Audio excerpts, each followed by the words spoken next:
Hello students, it's third video of this chapter probability.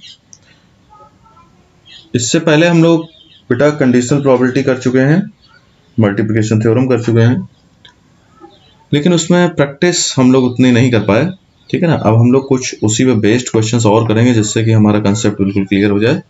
ठीक है, तो जरा देखिए, ये क्वेश्चन हमारे पास है हमारे सामने, आप इसे देखेंगे तो इसमें ये लिखा हुआ है कि A and B independent events, PA is this and PB is 0.4. Okay, तो आप पहले ये देखिए, फर्स्ट जो दिया हुआ है PA इंटरसेक्शन B दिया हुआ है, PA इंटरसेक्शन B, और क्या बोलता है, जो मेन इंपॉर्टेंट बात है वो आप देखिए वो क्या है, इंडिपेंडेंट इवेंट्स है। तो इंडिपेंडेंट इवेंट्स के लिए आप जानते हैं क्या होता है, PA इंटरसेक्शन B होता है PA इंटू PB। ठीक है, ये इंडिपेंडेंट इवेंट के लिए होता है। तो अगर मैं PA की वैल्यू रखूं, PA की वैल्यू क्या है 0.3 इंटू PB कितना है 0.4, तो कितना हो गया 0.12। ठीक है, ये आ गया क्लियर। सेकेंड अगर मैं करता हूं तो उसको जरा देखिए, सेकेंड में दिया है PA यूनियन B। ठीक है, PA यूनियन B का क्या मतलब होता है भाई, PA plus PB minus PA intersection B। ठीक है, तो देखिए PA कितना है 0.3 प्लस 0.4 माइनस 0.12। ठीक है, तो देखिए ये इसको अगर मैं सॉल्व कर लूँ तो कितना आ जाएगा 0.70 माइनस 0.12। ठीक है, तो ये आ गया आपका 0.58। क्लियर, ये आपने जो है सॉल्व कर लिया, इसमें तो कोई दिक्कत आपको नहीं थी। आप देखिए एक ये आपका दिया है PA/B। ठीक है, कंडीशनल प्रोबेबिलिटी का है ये क्वेश्चन। तो कैसे करते थे, इसका फॉर्मूला हमें पता था, PA intersection B upon PB। ठीक है, तो PA इंटरसेक्शन B अभी अभी हमने सॉल्व किया, ये देखिए 0.12, तो हमने यहाँ वैल्यू रख दी 0.12। और PB देखिए, PB कितना है हमारे पास, PB हमारे पास है 0.4। ठीक है ना, तो देखिए 0.4 हमने यहाँ रख दिया। क्लियर। अब देखिए ये आपने जो है इसको सॉल्व किया, तो ये देखिए इसको सॉल्व किया, आप पॉइंट हटा दीजिए तो ये जाएगा 1, आप इसको कर लीजिए 0.3, मतलब ये हो जाएगा इस तरीके से। आप अगर इसको करेंगे तो देखिए ये आ जाएगा आपका, इसको मैंने मुझे लगा गलत तरीके से लिख दिया है ना, ये आपका था तो ये इस तरीके से आया, ऐसे आप इसको लिख लीजिए 0.3। ठीक है, इसको आप करेंगे, पॉइंट लगाएंगे 120 हो जाएगा, और उसके बाद इसको आप कर दीजिए 0.3 आ गया। क्लियर। अब देखिए एक और बच रहा है, ये फोर्थ वाला क्या है, एक मिनट, ये देखिए इसको हम इस तरीके से कर सकते हैं, B बाई ए ऐसे लिखा हुआ, तो सिंपल है, इस ये ऐसे हो जाएगा PA intersection B upon PA ऐसे लिख दिया हमने, तो कितना होगा 0.12, और PB की वैल्यू कितनी है,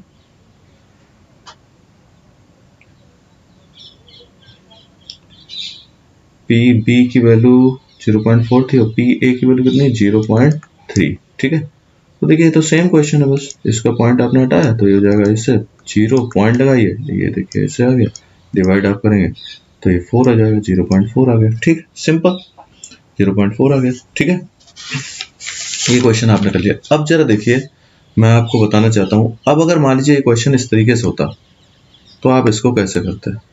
ठीक है, अब ये क्वेश्चन मान लीजिए इस तरीके से लिखा हुआ है, लगभग वैसे ही क्वेश्चन है, कैसे जरा देखें एक बार।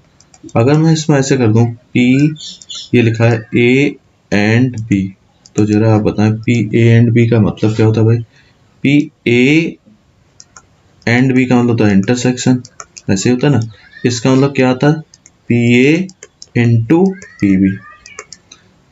तो जरा देखिए फर्स्ट में मैंने ये वाला क्वेश्चन किया है ना, PA एंड B, अगर मान लीजिए यही क्वेश्चन ऐसे दिया होता बेटा PA एंड B, तो बात एक ही है, चाहे ऐसे लिखा है या ऐसे लिखा है। ठीक है, तो इसलिए इसको तो करने की जरूरत नहीं है, वैसे आंसर इसका आ गया, दोनों का मल्टीप्लाई होगा ना, इस तरीके से ये आ गया। अब दूसरा दिया हुआ है वो क्या है, क्या लिखा है, ध्यान से देखें, इसमें लिखा है P A and not be का डैश लगा दीजिए, P A and not be. तो देखिए इसका मतलब क्या, पी ए एंड का मतलब इंटरसेक्शन, नॉट बी मतलब वही, आप या तो ऐसे लिख दीजिए या फिर इसके ऊपर डैश लगा दीजिए, जो भी आपको ठीक लगे वैसा कर लीजिए।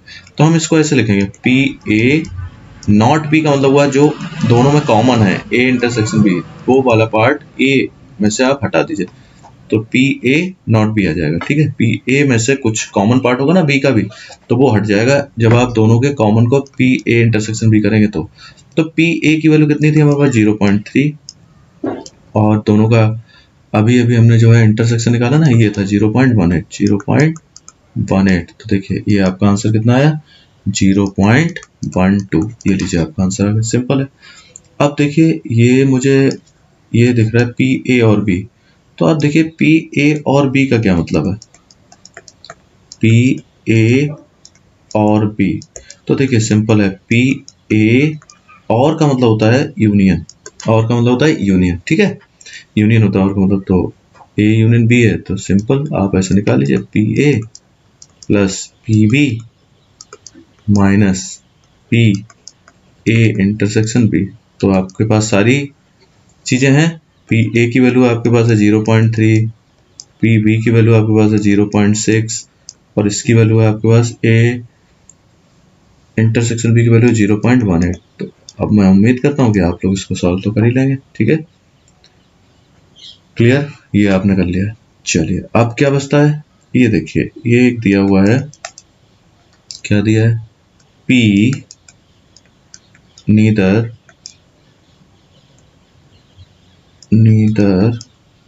ए नॉर बी ऐसे लिखा है। तो आप जरा देख लें इसका क्या मतलब हुआ है, नीदर ए नॉर बी का मतलब क्या हुआ।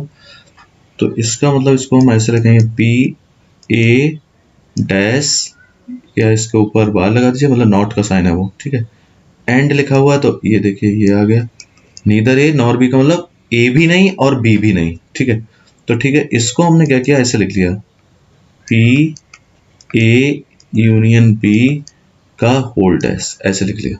ठीक है, अब इसको जरा मैं अगर कन्वर्ट करता हूं तो मैं ऐसे लिख सकता हूं इसको, पी, इसको ऐसे मैं लिख सकता हूं 1 minus P A union B. कैसे मैंने लिखा, मतलब जैसे ये पी ए सपोज डैश है, तो मैं कैसे लिखूंगा, 1 माइनस पी ए लिखूंगा या नहीं, ऐसे लिखूंगा। ठीक है, वही हमने किया है। तो 1 minus P A union B की बात हो रही है। देखो यहाँ हमने सॉल्व करा नहीं था ना पूरा, अब ये यहाँ पे अटक गया जाके, चलो कोई बात नहीं। तो ये कितना आ जाएगा, 0.9 हो गया ये, इसमें 0.18 मैंने माइनस कर दिया, तो ये कितना आंसर आएगा, 0.72। ये लीजिए, तो यहाँ आप लिख दीजिए 0.72। तो 1 में से जब आप 0.72 करेंगे तो कितना आएगा, 0.28। मतलब ये एक तरीके का ऐसे होगा, 100 में से 72 माइनस करना है। ठीक है, ये आप अच्छे समझ गए। आप अब समझ गए ना, लैंग्वेज में लिखा होता है तो इसका क्या मतलब होता है सबका। ठीक है, अब देखिए एक क्वेश्चन दिया हुआ है हमारे सामने, 12th क्वेश्चन ये लिखा हुआ है, क्या लिखा है ये लिखता है, a die is tossed thrice, एक डाई को 3 टाइम्स आपने टॉस कर दिया, find the probability of getting an odd number at least once, मतलब कम से कम एक बार ऑड नंबर आना चाहिए। इसका क्या मतलब होगा, पहले एक बार समझ लेते हैं, कम से कम एक बार ऑड नंबर आना चाहिए, इसका मतलब एक बार तो आना ही चाहिए, वो 2 बार भी आ सकता है और 3 बार भी ऑड नंबर आ सकता है, इसका ये मतलब हुआ। मतलब फिर से एक बार समझिए, मैं आपको अच्छे से बता देता हूं। तो मैं ऐसे बताता हूं, जैसे मान लीजिए probability of getting an odd number, अगर मैं आपसे कहूं ऑड नंबर आने की प्रोबेबिलिटी आप निकालिए, तो आप कहेंगे भाई डाई पे क्या होता है, 3 ऑड नंबर होते हैं, टोटल होते हैं 6, यानी कि 1/2 जो होता है, 1/2 जो होता है वो क्या होता है, 1/2 जो होता है क्या होता है आपका, इसकी प्रोबेबिलिटी आ गई ऑड नंबर की। अब मैं कहता हूं प्रोबेबिलिटी आप निकालिए गेटिंग एन इवन नंबर, तो इवन नंबर कितने होते हैं, 3 होते हैं डाई पे, और टोटल 6, तो इसकी प्रोबेबिलिटी 1/2 आ गई। ठीक है, अब आप से अगर मैं कहता हूं गेटिंग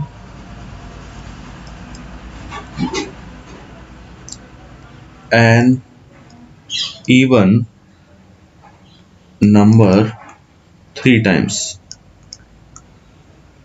3 बार आपको इवन नंबर चाहिए, तो 1/2 एक बार की प्रोबेबिलिटी है, 2 बार का ये हो गया, फिर 3 बार का ये हो गया, यानी कि आपका जो है 1/8 आ गया। ठीक है, अब आपका ये कितना आ गया,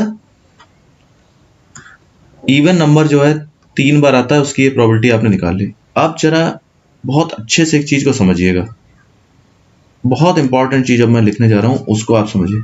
अगर मैं लिखता हूं getting an odd number, getting an odd number at least 1, तो मेरी बात ध्यान से सुनिएगा और समझिएगा, कम से कम एक बार ऑड नंबर आ जाए। तो अगर मैं आपसे ये कहूं कि पूरी प्रोबेबिलिटी में से अगर मैं ये माइनस कर दूं, क्या जो प्रोबेबिलिटी है किसकी, इसका जो इवन नंबर आने की प्रोबेबिलिटी है, अगर मैं इसको माइनस कर दूं getting odd number in none of the throw, मेरी बात को थोड़ा सा समझिएगा, मतलब मैं ये कह रहा हूं कि कम से कम एक बार मतलब ऑड नंबर आना चाहिए, तो इसका मतलब हुआ कम से कम 2 बार भी आ सकता है, 3 बार भी आ सकता है। तो अगर मैं ऐसा कर दूं कि जो एक बार भी ऑड नंबर ना आए, भाई कम से कम एक बार आना चाहिए। अच्छा, इसके टोटल केसेस कितने बनेंगे एक बार सोचिए, इतने केसेस बनेंगे कि एक बार भी ऑड नंबर ना आए, एक बार ऑड नंबर आए, 2 बार ऑड नंबर आए और 3 बार ऑड नंबर आए। तो वो क्या कह रहा है, जरा इसको एक बार थोड़ा समझे, वो कह रहा है an odd number at least once, odd number at least one, getting an odd number at least one, इसका मतलब एक बार भी आ सकता है, 2 बार भी आ सकता है और 3 बार भी आ सकता है। तो मैं ये कह रहा हूँ एक बार, 2 बार, 3 बार की प्रोबेबिलिटी ना निकाल के, अगर मैं कह रहा हूँ 0 बार आने की प्रोबेबिलिटी, अगर मैं 1 में से माइनस कर दूं 0 बार आने की प्रोबेबिलिटी ऑड नंबर के, तो तब भी तो क्वेश्चन सॉल्व हो सकता है। तो अब आप ये समझिए, तो मैंने क्या किया, ऑड नंबर एक भी बार नहीं आया तो इसको मैंने क्या किया, 1/2 कर दिया। ठीक है ना, मेरी बात आपको समझ में आ रही है। तो आपने क्या किया, जब इसको सॉल्व किया तो ये कितना आएगा, 7/8। ठीक है भाई, इसमें क्या हो रहा है कि प्रोबेबिलिटी क्या है, इवन नंबर आने की भी 1/2 है और ऑड की आने की भी 1/2 है, तो इसलिए हो सकता है आपको थोड़ा सा कंफ्यूजन हो जाए, दिखने में एक जैसे लग रहे हैं। हमने यहाँ पे क्वेश्चन जो सॉल्व किया वो क्या किया है, 1 में से हमने क्या किया, प्रोबेबिलिटी जो थी getting odd number in none of the throw जो था, मतलब मैंने अभी आपको ये समझाया ना, मतलब कितनी पॉसिबिलिटीज हैं, एक भी, भाई जब प्रोबेबिलिटी आप निकालेंगे तो टोटल ऑड नंबर आने की कितनी प्रोबेबिलिटी हो सकती है। जब 3 बार आपने थ्रो किया तो हो सकता है आपने जितने बार भी डाई थ्रो किया उसमें आपका जो है एक बार भी जो है ऑड नंबर नहीं आया।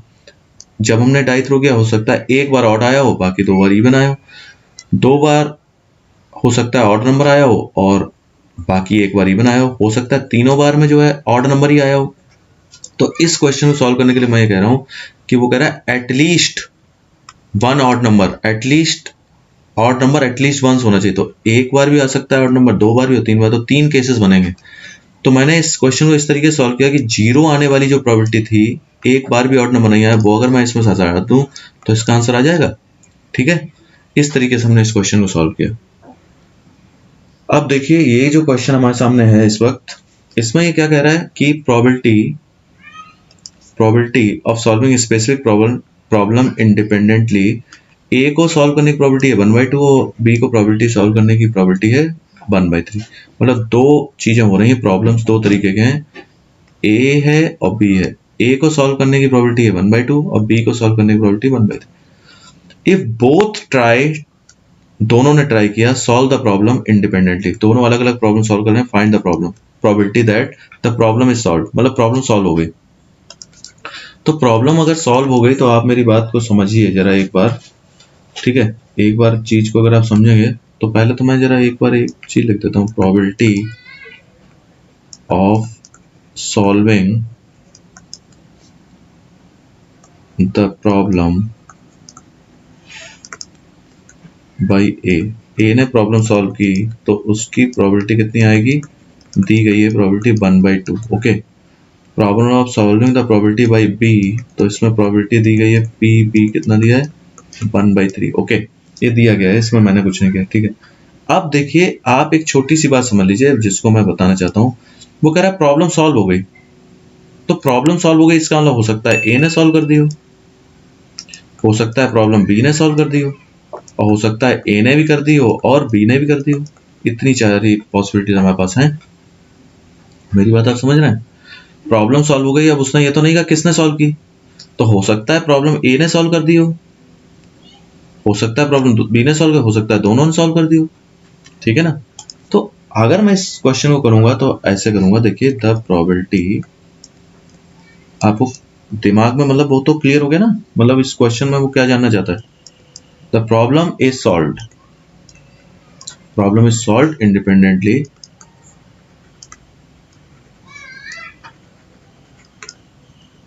Bye A and B. ठीक है, तो देखिए अब क्या हुआ, ए एंड बी का अगर मैं निकालता हूँ इंडिपेंडेंटली वो सॉल्व कर लेता हूँ, तो P A into P B क्या आएगा, P A into P B आएगा 1/2 इंटू 1/3 यानी कि 1/6, ये आ गया।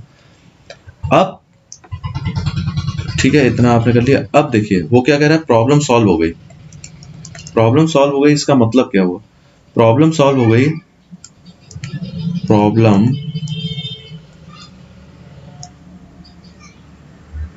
इज सॉल्व्ड, तो प्रॉब्लम इज सॉल्व्ड को मगर मैं मैथमेटिकल टर्म में लिखूंगा तो कैसे लिखूंगा, पी ए यूनियन बी लिखूंगा। पी ए यूनियन बी में क्यों लिखूंगा, क्योंकि प्रॉब्लम जो है ए भी सॉल्व कर सकता है, तो ये माना जाएगा भाई प्रॉब्लम सॉल्व हो चुकी है। बी ने अगर सॉल्व की तो बी माना जाएगा प्रॉब्लम सॉल्व हो चुकी है। अगर मैं ये कह दूं कि दोनों ने प्रॉब्लम सॉल्व कर दी तब भी ये माना जाएगा कि भाई प्रॉब्लम सॉल्व हो गई। ठीक है ना, बस प्रॉब्लम सॉल्व हो गई तो क्या हुआ, 1/2 इसकी प्रोबेबिलिटी है, इसकी 1/3 है, और पी ए इंटरसेक्शन बी हमने यहाँ सॉल्व कर लिया, जिससे कि यहाँ हमें सॉल्व ना करना पड़े, तो ये हो गया 1/6। ठीक है, तो अब आप देखिए ये आपने जो है सॉल्व किया तो ये हो गया 6, 3 + 2 - 1। ठीक है, तो ये हो गया 4/6 यानी कि 2/3। ये लीजिए, ये आपका इस तरीके से आ गया रिजल्ट। अब देखिए दूसरा रिजल्ट क्या आएगा, वो और क्या कह रहा है, exactly one of them solve the problem. ओहो, exactly one of them will solve the problem, इसका क्या मतलब, एग्जैक्टली वन मतलब इसका मतलब हुआ कि अगर ए ने प्रॉब्लम सॉल्व कर दी तो फिर बी नहीं कर पाएगा, और बी ने अगर प्रॉब्लम सॉल्व कर दी तो ए नहीं करेगा। मतलब इसका ये हुआ, इसका मतलब दो केसेस हमारे सामने बने। ठीक है, आपको बात क्लियर हो गई ना, इसमें कोई कंफ्यूजन नहीं होना चाहिए। मतलब वो कह रहा है एग्जैक्टली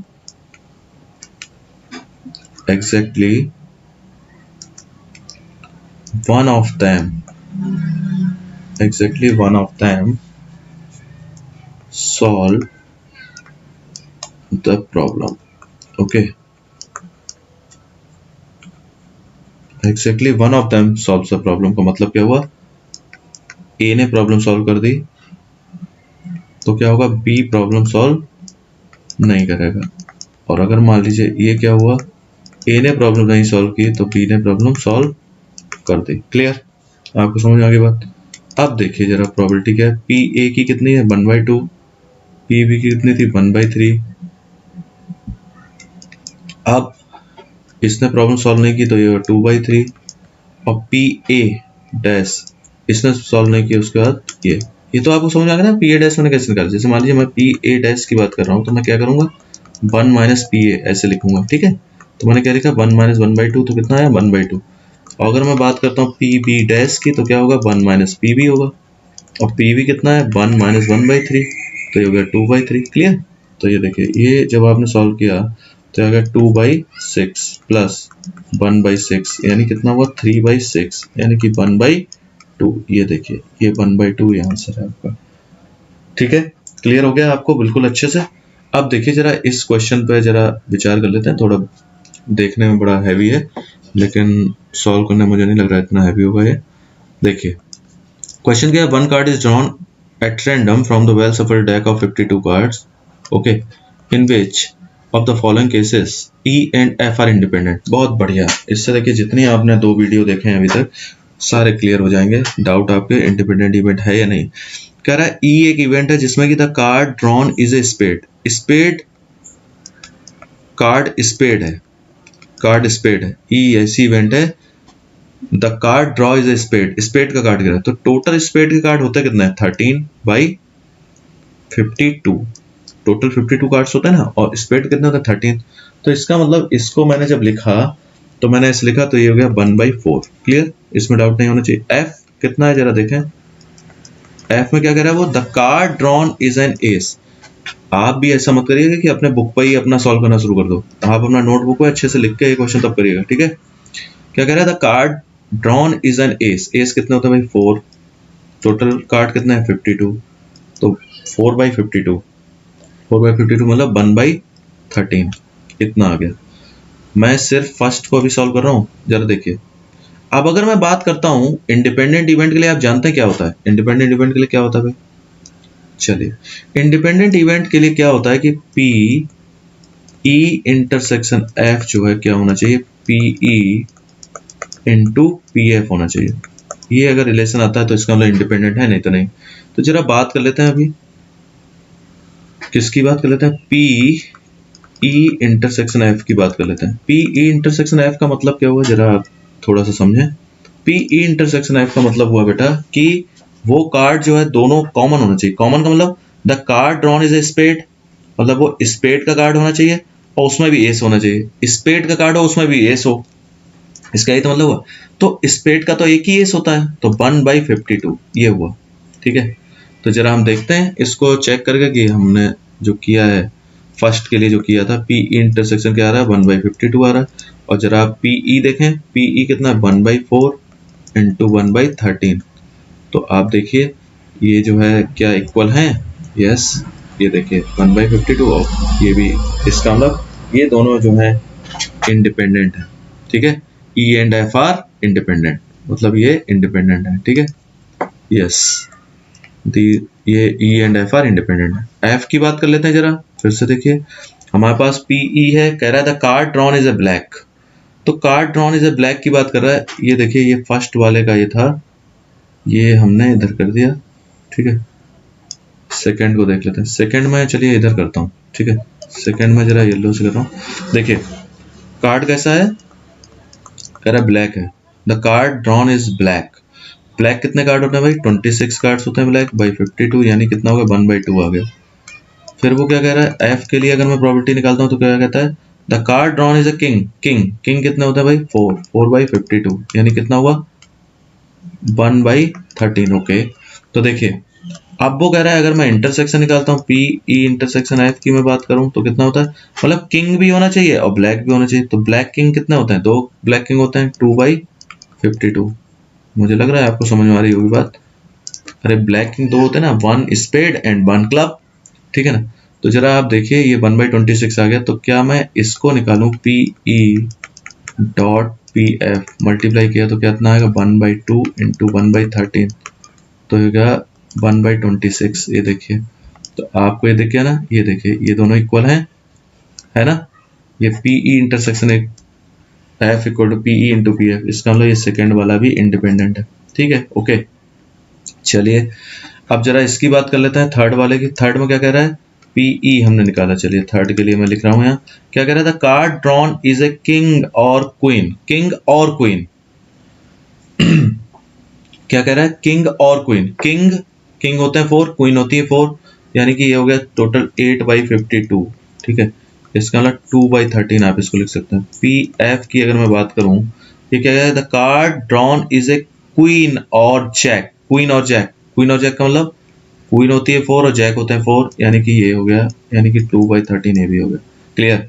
अब देखिए अब मैं यहाँ लिख रहा हूँ थर्ड वाले के लिए, अगर मैं अब ई इंटरसेक्शन एफ की बात करता हूँ इंडिपेंडेंट निकालने के लिए, मतलब दोनों में कॉमन, तो दोनों में कॉमन जरा आप ध्यान दें इधर, तो आपको मिलेगा किंग और क्वीन है इधर, इधर है क्वीन और जैक। इसका मतलब क्वीन जो है दोनों में क्या है, कॉमन है, क्वीन, क्वीन कितना होता है भाई 4, तो इसको मैं जब लिखूंगा तो मैं क्या लिखूंगा 4 और टोटल कार्ड्स कितने हैं 52।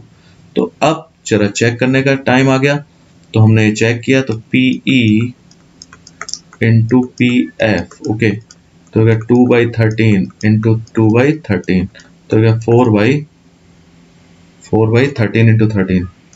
ओहो, तो ये देखिए आपको ये पता चल गया क्लियर, ये जो है दोनों कैसे हैं, PE intersection F is not equal to PE into PF।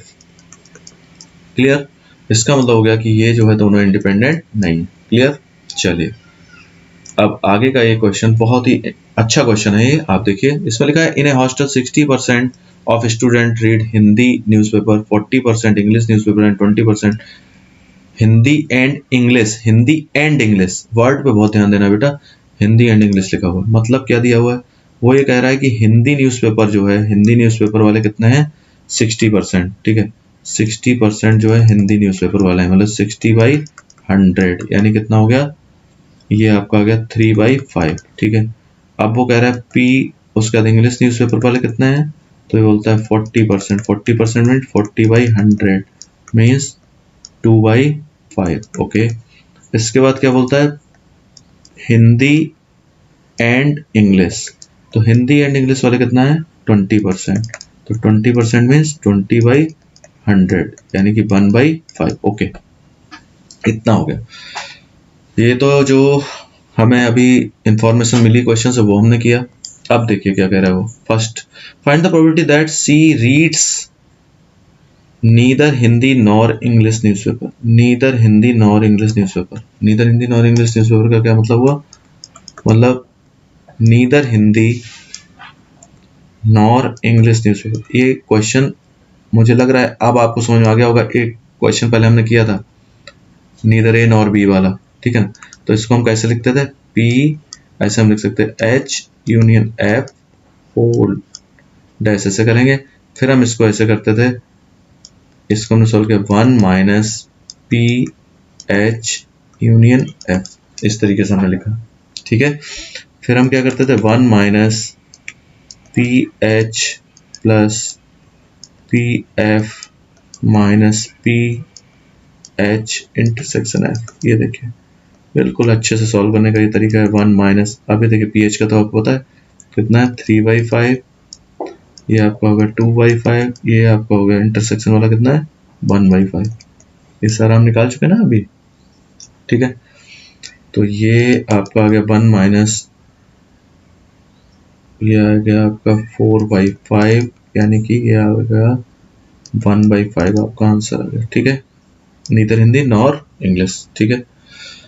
अब आप देखिए एक दूसरा है, इसमें क्या कहा गया है, if she reads Hindi newspaper find the probability that she reads English newspaper. If she reads Hindi newspaper find the probability that she reads English newspaper.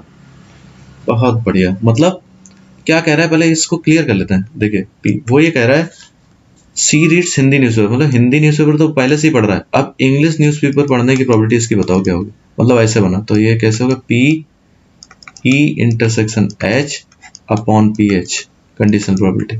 तो मुझे नहीं लगता इसमें ज़्यादा मुझे कुछ करना चाहिए, तो PE intersection H, E intersection H क्या था 1/5 और PH कितना था, PH था 3/5, तो इसको जब हम कैंसिल करेंगे 1/3 आंसर आ गया इसका, ठीक है। अब देखिए she reads English newspaper find the probability that she reads Hindi newspaper, मतलब ये है कि इंग्लिश न्यूज़पेपर ऑलरेडी ये पढ़ रहा है तो हिंदी न्यूज़पेपर की प्रोबेबिलिटी निकालनी, तो कोई बात नहीं, ये हो गया E इंटरसेक्शन H और ये PE, इस तरीके से आपने लिख लिया, तो ये क्या होगा, ये तो 1/5 ही रहेगा और PE कितना है 2/5, तो देखिए इसको कैंसिल किया 5 कैंसिल हो गया 1/2, इसका आंसर आ गया। सिंपल, आप लोग बड़ा अच्छे से अपने नोटबुक में कर लीजिए, मैंने आपको यहाँ समझा दिया। अब देखिए जरा एक ऑब्जेक्टिव क्वेश्चंस 20 बार के लिए बहुत इंपॉर्टेंट है, आपको पता ही है, तो देखिए इसमें वो क्या कह रहा है जरा पढ़िए, the probability of obtaining an even prime number on each die। even prime number even होता ही नहीं है, सिर्फ एक नंबर ऐसा है जो even भी है और प्राइम भी है, वो है 2, तो दोनों डाई पे ये आना चाहिए, तो 2 2 मतलब ऐसा होना चाहिए। when a pair of die is rolled, अब आप ये समझिए pair of die is rolled तो जब आप इसकी प्रोबेबिलिटी निकालेंगे तो भाई पेयर ऑफ डाइज रोल्ड, तो सिर्फ एक ही पेयर ऐसा है, वो है 2 2, यानी कि सिर्फ एक केस है हमारे पास, सिर्फ सिंगल केस है 1, और टोटल केसेस होते हैं 36, 1/36, यानी कि डी ऑप्शन सही है। सिंपल, देखा आपने कितना आसान है। अब देखिए इसमें कह रहा है 2 events A and B will be independent if A and B are mutually exclusive, and B are mutually exclusive, A and B are mutually exclusive होंगी तो वो इंडिपेंडेंट होंगी? नहीं, नहीं, गलत। अगर वो ए और बी बराबर होंगी तब म्यूचुअली एक्सक्लूसिव होंगी? नहीं, ये भी गलत। P A plus P B equal to 1 होना चाहिए तब इंडिपेंडेंट होंगी? नहीं। मतलब वो ये कह रहा है 2 इवेंट है A and B will be independent, independent वो कब होंगी? तो देखिए इंडिपेंडेंट वो तब होती हैं, हम बहुत अच्छे से जानते हैं, जब ये आएगा P A intersection B equal to P A into P B आना चाहिए। लेकिन इसमें क्या कह रहा है, वो कह रहा है एक्सक्लूसिव होंगी? नहीं। P A equal to P B होगा? नहीं। P A plus P B equal to 1 होगा तब होगा? नहीं। तो देखिए एक तो सिर्फ एक ही ऑप्शन बचा है, तो इसका मतलब यही ऑप्शन सही होगा। एक बात, लेकिन फिर भी हम एक बार देख लेते हैं कि ऑप्शन, चलो ठीक है। अब हमने अगर इसका मल्टीप्लाई किया तो क्या आएगा, 1 माइनस पी ए, 1 से मैंने मल्टीप्लाई कर दिया, नहीं पहले मैं ऐसे मल्टीप्लाई कर देता हूँ, 1 से मल्टीप्लाई किया मैंने, फिर मैं पी ए से किया तो ये पी ए हो गया, और उसके बाद इसको जब मैंने मल्टीप्लाई किया माइनस माइनस तो ये हो गया P A into P B. अरे भाई मैं ये वाली साइड सॉल्व कर रहा हूँ, सिंपल मल्टीप्लाई किया और मैंने कुछ नहीं किया, ठीक है। तो अगर मैं इसको ऐसे कर दूँ 1 minus B A plus P B minus P, वो क्या कर रहा है, पी इंटू पी बी है ना, तो ए इंटरसेक्शन बी वही तो होता है ना। तो देखिए ये, इसको भी जरा देख लीजिए, जरा लेफ्ट हैंड साइड को भी थोड़ा सा देख लेते हैं। तो लेफ्ट हैंड साइड में वो क्या कर रहा है, P A dash intersection B dash, इसका ये मतलब है जो ये लिखा हुआ है, ए और बी के बीच में कोई साइन नहीं है, इसका मतलब वो इंटरसेक्शन की बात कर रहा है आपसे, ठीक है। तो इसको आप ऐसे लिख सकते हैं पी ए यूनियन बी का होल डैश, इसको आप ऐसे लिख सकते हैं 1 minus P A union B, ठीक है, इसको ऐसे लिखा जा सकता है, ठीक। तो आप जरा देखिए ये जो हम सॉल्व कर रहे हैं, तो ये था P A into P B, तो जरा आप ये ध्यान दें, ये हो गया 1 minus P A union B, देखिए ये बन गई, ये देखिए ये है लेफ्ट हैंड साइड और ये राइट हैंड साइड, ठीक है। तो समझ में आ गया आपको बी ऑप्शन कैसे सही हुआ, ठीक है बच्चों, ऐसे ही मेहनत करते रहिए, ओके, कहीं भी हार नहीं माननी है, ओके, थैंक यू।